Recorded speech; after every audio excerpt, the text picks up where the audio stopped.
Welcome back to another technical deep dive here in the debug zone. Today we're tackling a big question and breaking it down with insights from other users. Hopefully this clears up some misconceptions and helps you get the answer you need.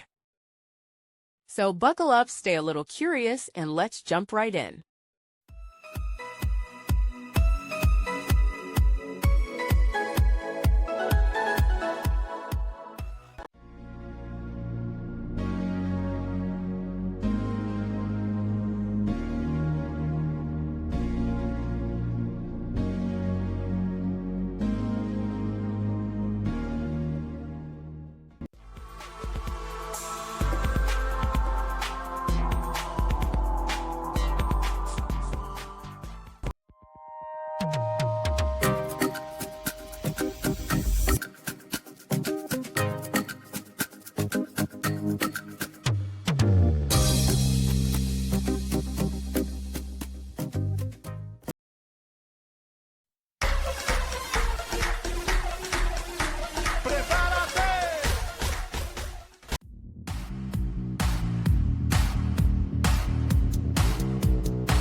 And that's a wrap.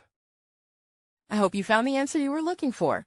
If you did, take a second to hit that subscribe button. It really helps out. And let me know in the comments which solution worked best for you. See you next time in the debug zone.